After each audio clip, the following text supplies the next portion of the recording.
பேரும் சரி பட்டமும் சரி எல்லாமே அவங்க அடையாளங்கள். கரெக்ட்டுங்களா? உலகத்துல ஒருத்தரோட அடையாளத்தை திருடுறதுக்கு நிறைய பேர் இருக்காங்க. வழக்கமாக சோஷியல் மீடியாவில் ஒரு மாதிரி விஜய் அஜித் ஃபைட்டு, கமல் ரஜினி ஃபைட்டு அப்படின்னு சொல்லிட்டு நிறையா போய்கிட்டு இருக்கோம்.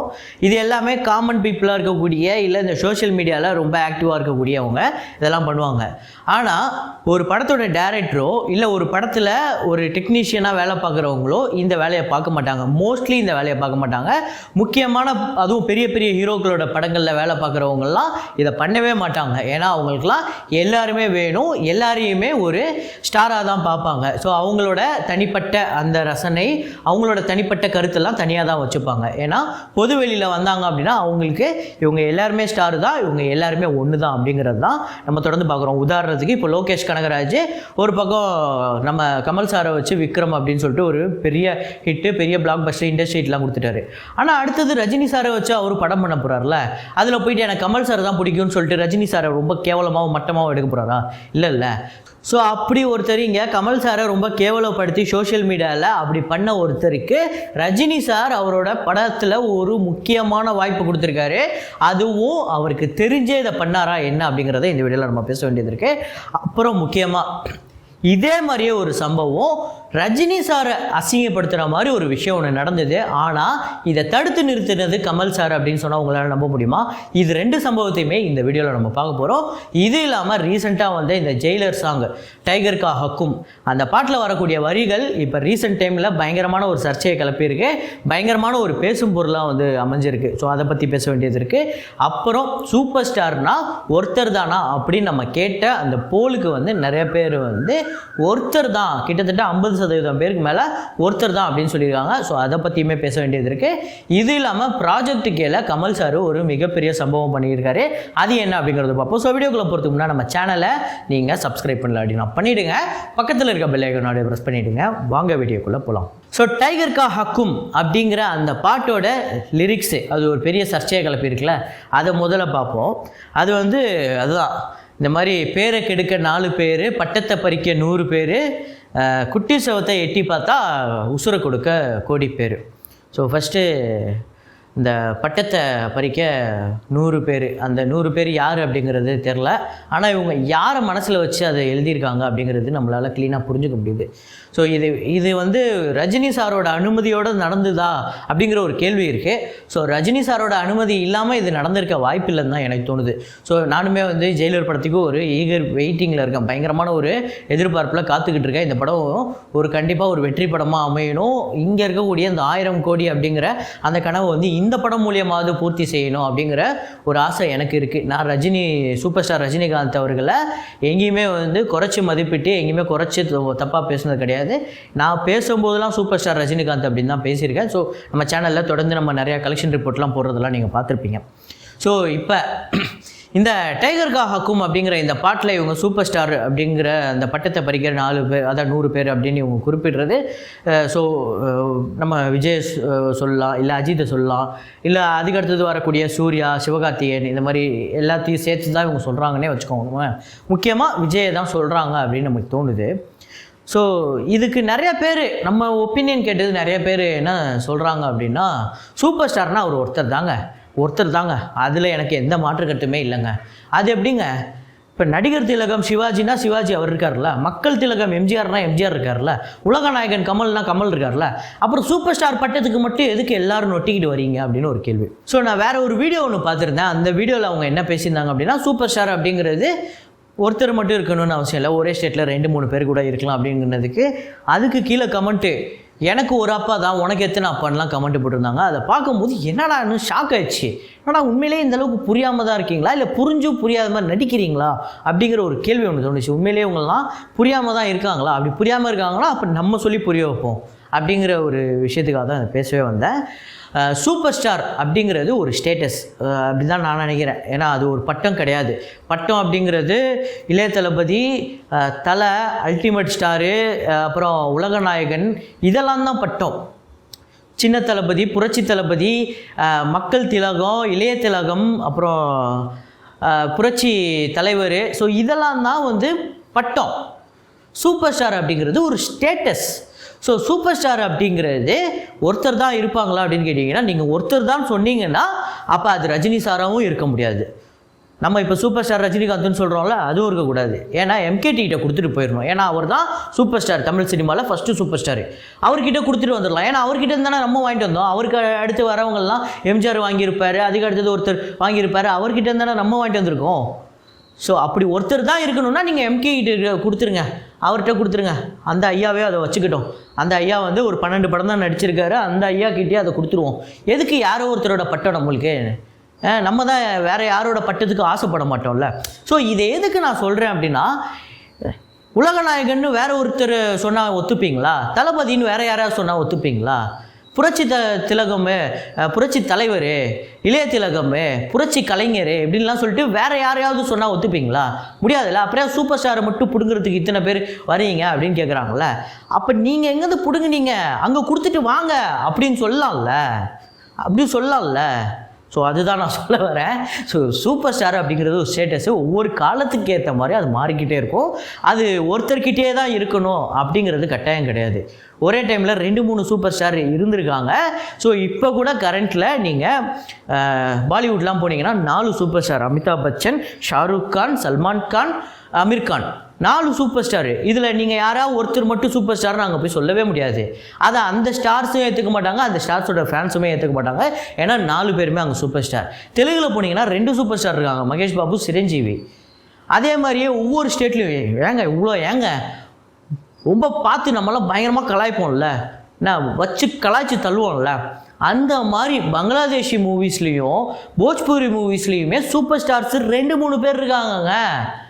அதெல்லாம் முடியாது, ஒருத்தர் தான் இருக்கணும்னா என்ன இதுனா ஒரு சூரியனா? அது சூரியன் கிடையாதுன்னு தான் நான் சொல்கிறேன். அது சூரியன் கிடையாது, அது ஒரு சந்திரன் கிடையாது, அது வேற, அது நட்சத்திரம். அது நிறையா இருக்கலாம். சில நேரத்தில் மேகமூட்டத்தில் ஒரே ஒரு நட்சத்திரம் தெரியும், சில நேரத்தில் நிறையா தெரியும். ஸோ அது ஒரு ஸ்டார், அது ஒரு ஸ்டேட்டஸ், அவ்வளோதான். புரியுதுங்களா உங்களுக்கு?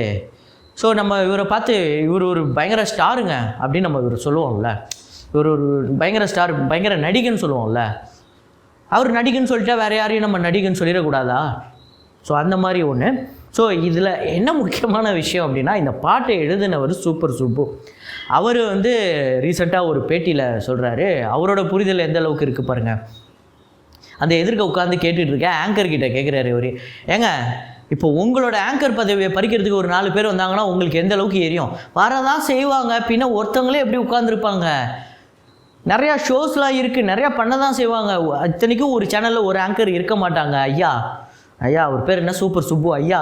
ஒரு சேனலில் ஒரு ஆங்கர் இருக்க மாட்டாங்க. அதே மாதிரியே ஒரு உரையில் ஒரு கத்தி, இந்த டைலாக்லாம் விடுங்க ஐயா, ரொம்ப இதுவாக போச்சு. ஸோ சூப்பர் ஸ்டார்னால் ஒருத்தர் இருக்கணும்னு அவசியம் இல்லை. ஒரே ஸ்டேட்டில் 10 சூப்பர் ஸ்டார் இருக்கலாம். ஸோ இப்போ நீங்கள் அடுத்தது ஒரு 3 பேரை கூட சொல்லிக்கோங்க சூப்பர் ஸ்டார்னு, பிரச்சனையே இல்லை. ஸோ இப்போ சூப்பர் ஸ்டார் ரஜினிகாந்த், அதை நான் வந்து மறுக்கவே இல்லை. சூப்பர் ஸ்டார் ரஜினிகாந்த் தான், அதை நான் மறுக்கவே இல்லை. விஜயும் சூப்பர் ஸ்டார்னு சொல்லிக்கலாம், அஜித்தையும் சொல்லிக்கலாம், சூர்யாவும் சொல்லிக்கலாம். அதில் என்ன தப்பு இருக்குது? அவங்களும் ஸ்டார் வேல்யூ, அதுவும் பெரிய ஸ்டார் ஆகிட்டாங்கல்ல, சூப்பர் ஸ்டார் ஆகிட்டாங்கல்ல, சூப்பர் ஸ்டார் அப்படின்னு சொல்லலாம்ல. அதில் என்ன தப்பு இருக்குது? சுப்ரீம் ஸ்டார் இருக்காரு, அது வேறு யாரும் கேட்கலன்னு கேட்பீங்களா? சுப்ரீம் ஸ்டார்லாம் வந்து வேறு ஸ்டேட்டில் இருப்பாங்களான்னு தெரியாது, உலக நாயகன் வேறு ஸ்டேட்டில் இருப்பாங்களான்னு தெரியாது. ஆனால் உலகத்தில் இருக்கக்கூடிய எல்லா இண்டஸ்ட்ரியிலுமே சூப்பர் ஸ்டார்னு இருப்பாங்க. ஸோ அதுக்கு அடுத்ததாக கமல் சாரை கேவலப்படுத்துகிற ஒரு நபர், ஒரு செலிப்ரிட்டி, ஒரு லிரிசிஸ்ட் அப்படின்னு வச்சுக்கோங்களேன், அது சூப்பர் சுப்பு தான். சூப்பர் சுப்பு கமல் சாரை எந்த அளவுக்கு கேவலப்படுத்தியிருக்காரு அப்படிங்கிற இந்த ஸ்க்ரீன்ஷாட்டை போடுறேன், இதை நீங்கள் படிங்க. தலைவர் ஹிம்செல்ஃப் ஹேட் டு சே, என் பேர் படையப்பா, நான் ஆட்டோக்காரன், அருணாச்சலம் நாதாண்டா, the name is Baba, a that's me extra அப்படின்னு சொல்லிட்டு இந்த பாட்டெல்லாம் போட்டு, பேட்மேன் தலைவர்லாம் லெஜெண்ட்ஸ்டா, அவங்க யாருன்னு சொல்கிறதே கெத்து தான். அதாவது தான் பாட்டில் நான் தான் சூப்பர் ஸ்டார், நான் தான் கெத்து அப்படின்னு சொல்கிறதே ஒரு கெத்து தான். அயன்மேனு கமல் மாதிரி கடைசி காலத்தில் யார் என்று தெரிகிறதான்னு சொல்ல வேண்டியது ஐஎம் அயன்மேன்னு அவனே சொல்லி ஸ்னாப் பண்ணி செத்துடுவான், செத்த பிறகு கிளாஸை வச்சு என்ன பண்ணுறது? ஸோ அப்படின்னு சொல்லியிருக்காரு இவரோட இன்ஸ்டாகிராம் போஸ்ட்டில். ஸோ இந்த போஸ்ட்டை பார்க்கும்போது ஒருத்தரை தூக்கி பிடிச்சி இன்னொருத்தரை கீழே இறக்கி வச்சு பேசியிருக்காரு. தட்ஸ் கால்டு, அதுக்கு பேர் வந்து அப்யூஸ் தான் நான் நினைக்கிறேன். ஸோ கிட்டத்தட்ட ஒரு அப்யூசர், ஒரு டாக்ஸிக்கான ஒரு பர்சனுக்கு தன்னோட படத்தில் ஸோ தன்னோட படத்தில் வாய்ப்பு கொடுத்துருக்காரு. ஸோ இந்த பாட்டு முதல்ல எப்படிப்பட்ட ஒரு பாட்டு, இது வந்து ஒரு ப்ரைஸ் பண்ணுற பாட்டா, ஒரு ஹீரோவை பயங்கரமாக புகழ்ந்து தள்ளுற ஒரு பாட்டா அப்படின்னு கேட்டிங்கன்னா, நாயகன் மீண்டும் வரார், திரை தீப்பிடிக்கும், இந்த மாதிரி பாடல்லாம் அந்த மாதிரி ஒரு பாடல் தான். அந்த மாதிரி பாட்டு தான் டைகருக்கா ஹக்குமான்னு கேட்டிங்கன்னா கிடையாது. இது வந்து மற்றவங்க மேலே வன்மத்தை கக்குற மாதிரியோ இல்லை மற்ற ஸ்டார்ஸை பார்த்து இவங்க வந்து என்னோடய பட்டத்தை பறிக்கிறதுக்காக காலத்துக்கும் என் பின்னாடி சுற்றி வராங்க, என்னை வந்து நிம்மதியாக இருக்க விட மாட்டாங்க அப்படின்னு கிட்டத்தட்ட வேறு ஒரு ஆக்டர்ஸ் மேலே ஒரு அட்டாக் மாதிரி தான் எனக்கு தோணுச்சு. ஸோ இது வந்து ரஜினி சாரோட ஒப்புதலோட நடந்ததா இல்லையாங்கிறதுலாம் ரெண்டாவது. ஆனால் இது நடந்திருக்கு. அதுவும் இல்லாமல் அது ஒரு டாக்ஸிக்கான ஒரு அப்யூசர், ஒரு பெரிய தமிழ் சினிமாவோட ஒரு மிகப்பெரிய ஜாம்பவான் மேலே அப்யூஸ் பண்ண ஒரு பர்சனுக்கு இந்த வாய்ப்பு கிடைச்சிருக்கு. அந்த பர்சனுக்கு இப்படிப்பட்ட ஒரு வாய்ப்பு கொடுத்துருக்காங்க. சரி, இது ஒரு பக்கம். ரெண்டாவது, நம்ம கமல் சார் வந்து இதே மாதிரி ஒரு சந்தர்ப்பத்தில் இதே மாதிரி சுச்சுவேஷனில் இருந்திருக்காரு. ஆனால் அதில் அவர் என்ன பண்ணியிருக்காரு அப்படிங்கிறத பார்ப்போம். பிரதீப் ரங்கநாதன் அவர்களோட கோமாளி படத்தோட ஃபஸ்ட்டு ட்ரெய்லரை நீங்கள் பார்த்துருப்பீங்க. அதில் கடைசியில் அந்த 2016, இது என்ன வருஷம் அப்படிங்கும்போது 2016 நான் அரசியலுக்கு வருவேன் அப்படிங்கிறத ரஜினி சார் சொல்கிறத அதில் வந்து ட்ரெய்லரில் கலாய்க்கிற மாதிரி வச்சுருப்பாங்க. அதுக்கு கமல் சார் பர்சனலாக கால் பண்ணி, வேல்ஸு அவர்கிட்ட ஐஸ்வரி கணேசன் கிட்ட பர்சனலாக கால் பண்ணி தயவு செஞ்சு அதை தூக்குங்க, அது நல்லா இல்லை அப்படின்னு சொல்லியிருக்காரு. யாருக்காக? ரஜினி சாருக்காக கமல் சார்.